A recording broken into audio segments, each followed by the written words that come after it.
So, welcome to the five of you who are getting extra credit by doing an extra class between 6 and 6:30 on April 1st. Oh, Nyla's here as well. Um, She'll what? pay her cover charge. I'll get her in. Okay, good, good, good.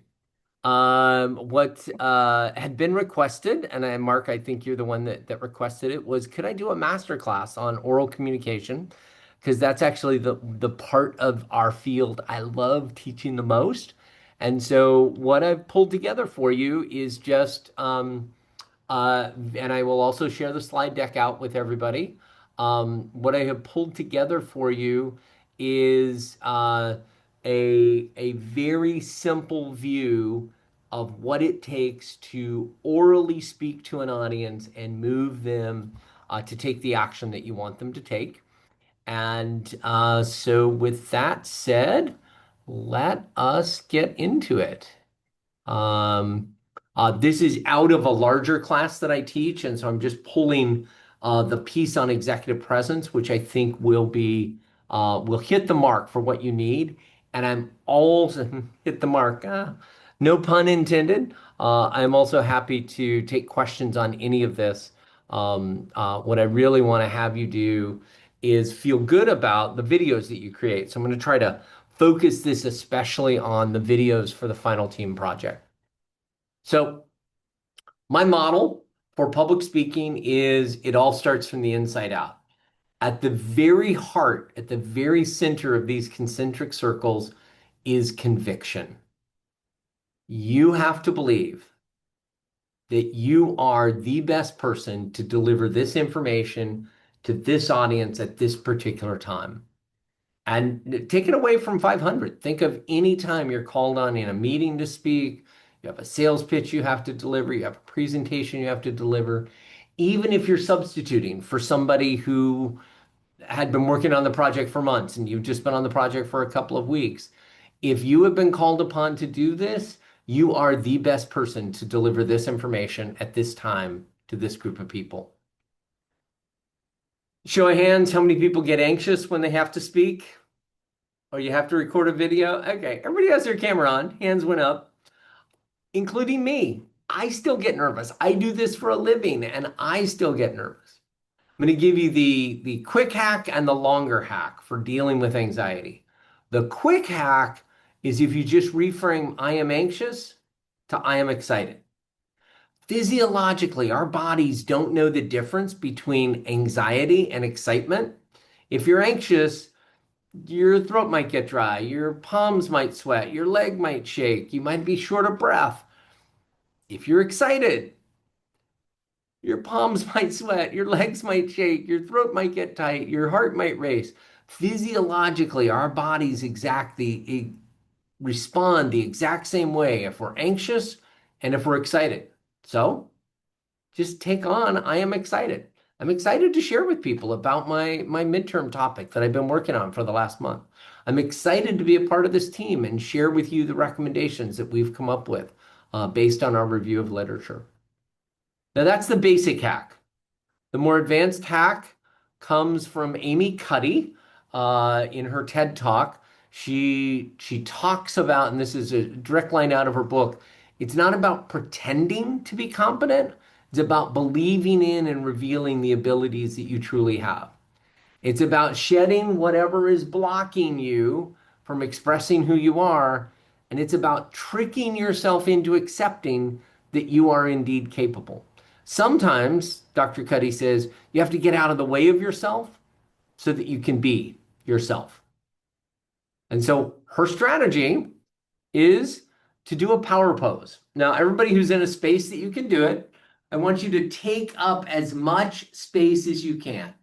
That could be your hands really high, Superman sort of pose. There you go, Mark. I'm sitting in front of my friend Allison's desk. I put my feet up on the desk. I put my hands behind my head. Whatever you do that is you being big is a power pose. And Dr. Cuddy's research shows if you hold this for 2 minutes, just 2 minutes in a power pose, exact, Brianne, just like that. If you hold it for 2 minutes, you'll increase your testosterone. That makes you more confident. You'll decrease your cortisol. That makes you more nervous, and you will present better. You will interview better. You will sing better. You will be better on first dates. Okay. Now, there's a great clip. I'm not going to play it because we have such a short time here, but I'll send it in the follow-up information of Rebecca on Ted Lasso, where she does the power pose before going into a business meeting. Now, I have to acknowledge individual results may vary. There are researchers who have tried to replicate Amy Cuddy's work from the Harvard Behavioral Lab that have not been able to do it. I still teach it. It works for me, works for my clients, and I encourage you to try it out as you get ready to record your video. All right.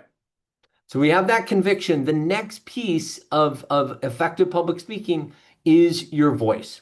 And you want to think about with your voice that you use it like an instrument. You want to think about your voice as an instrument. My husband, who's a former Broadway performer, he and I sometimes do workshops together where he does vocal exercises from the theater and he helps people begin to use the power of their voice. Now, there's a couple of strategies towards this. First of all, you want to think about when you're in a public setting, you want to think about speaking loud enough that the exit signs can hear you, projecting your voice with an, and this isn't screaming, this isn't yelling, but projecting your voice with enough strength that the exit signs can hear you. You also want to think about having some variety in your vocal quality. Sometimes you want to get really fast because you're excited about something. And sometimes when you want to let us know how serious it is, you want to enter into that phase of gravitas, you go low and you go slow.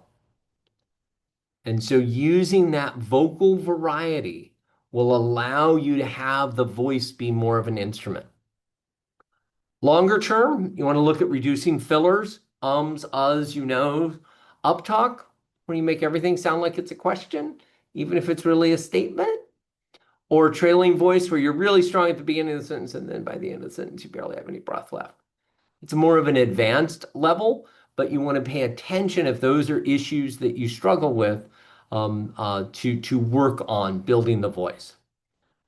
Also, I encourage you not to write a manuscript and not to memorize, but just familiarize so that you know what's coming next, but you're not delivering from memory. And if you are going to memorize anything, memorize the opening and the closing. And then, but even there, keep it conversational. So you're convinced you're the right person. You're using your voice effectively. Now you want to think about the nonverbal behavior. Now, if there's one slide in the show that is most important for you to pay attention to, it's going to be this slide. I'm actually going to stand up so I can demonstrate this better. I love being at Stanford where they have more resources than God. She has a desk that elevates on a button. So I'm going to first talk about in person, and then I'm going to talk on video and on Zoom. In person, your most important nonverbal tool in the toolkit is eye contact. Being able to look at people for 4 to 7 seconds, deliver one part of your message to one person somewhere, another part of your message to someone somewhere else. Don't fake the eye contact. Actually make eye contact with the individuals in your room. You want to think about standing, which is what I'm doing now. That's why I raised her desk up so that my weight is evenly distributed between both feet. I don't want to lean on one side or lean on the other. I don't want to rock back and forth while I'm talking. That sends the message that I'm shifty, that I'm not confident. You want to have your weight evenly distributed between both feet and then comfortably use gestures to support your message. I encourage people not to choreograph themselves. That can look too artificial. We have two ideas. My first idea, I can feel fake and artificial, but just trust your hands to use your gestures to support your message. We took all the sales teams from around the country, we brought them all in. We had a 3-day meeting. By the end of that meeting, they were ready to go back out. Simple gestures that support the information that you're sharing. Now, if you are doing an in-person presentation where you have enough space, You want to think about using a little bit of stage movement. Let's see if I can get this to where you can see a little bit more of me. And you want to move on transitions. So I deliver all of key information in one place, and then I move on a transition. Now that you have a sense of the cost of our product, let me tell you about the benefits.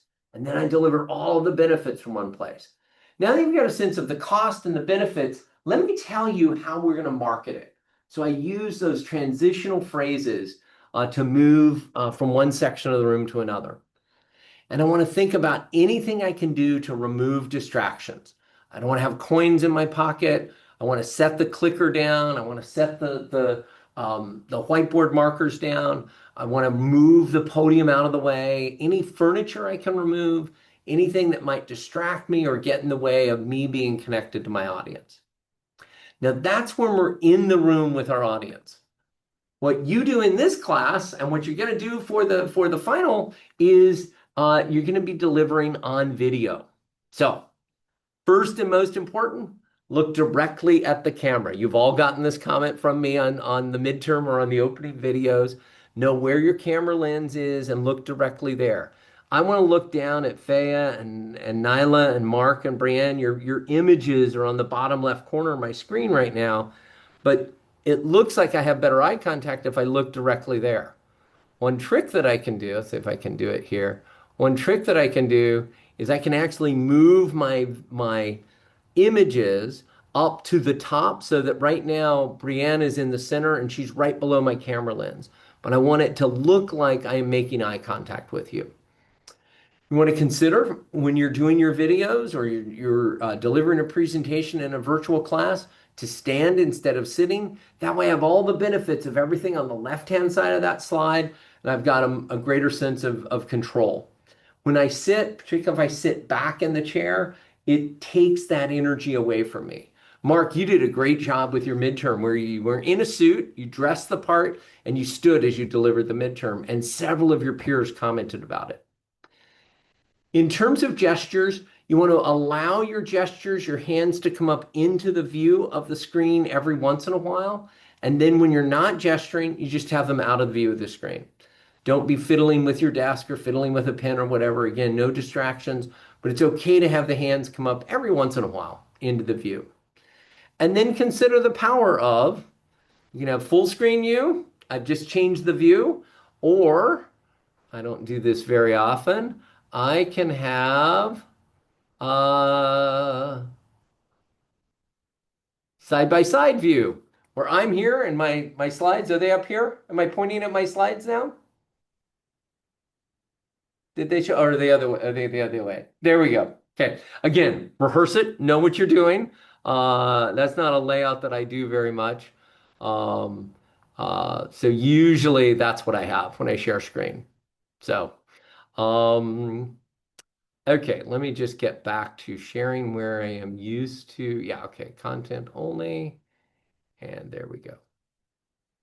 Okay. But every time I do that, every time I go from full screen to slides or slides over my left shoulder, I tie my audience back into me. Boy, on the videos that you record for 500, really consider the power of a large video of you starting out large where you can actually be seen by the audience. A lot of people are doing just a little tiny circle down in one corner or the other of the screen. Sometimes it's covering the slides. The syllabus allows you to do a voice thread, but you absolutely know it's much more engaging if you can do a full screen view of yourself to connect with the audience. Moving on, we now have. Oh, Mark, you're on two devices there. There we go. Thanks. You've got the conviction, you've got the voice, you've got the body. Now you can move into the message. Now, I know this is counterintuitive.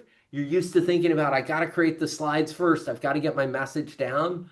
But from a delivery point of view, you don't want to focus on the message as much as you want to focus on being able to use yourself as the instrument for what you're going to share. But as you create messages, you're already doing work on that as a team, you want to have it be simple, Love this quote from Einstein. He never saw PowerPoint, but he did call you people who make ugly slides. He said, it's violent. It takes genius and courage to make something simple. And later in life, he said it even better. Make everything as simple as possible, but not simpler. You want to dumb things down, but you want to make your content accessible. Spent 2 hours with an entrepreneur in his office not far from Stanford this afternoon. And almost all I was doing was pulling words off of his slide. He's a brilliant neuroscientist, but he doesn't know how to deliver with slides so that the slides can be clear and understood. You want to be sure that your message is memorable, like the chorus of a song, we hear it over and over again. If within your team presentation, we hear from each of you that same core message about the research that you've done, makes it easier for us to recall later on. And you want to be sure that your message is clear, that nobody walks out of the presentation, nobody gets to the end of the 10-minute video without knowing precisely what your position is. Then, when you have done that, when you've started with a clear conviction, you've used your voice effectively with variety and with projection, you've used effective nonverbals that support your message, and you've had a message that's simple, that's memorable, and that's clear, that's where your communication can have impact. And that's what we look for you to be able to do, both in class when you do presentations in the Annenberg program, in your job and in meetings, and in the final video that you'll create. We have about 5 minutes left, and I am happy to take any questions from anybody.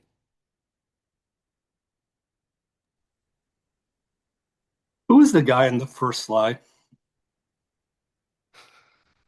No, he's good. I Um, see him on Facebook, all the reels. Like he's really, really good.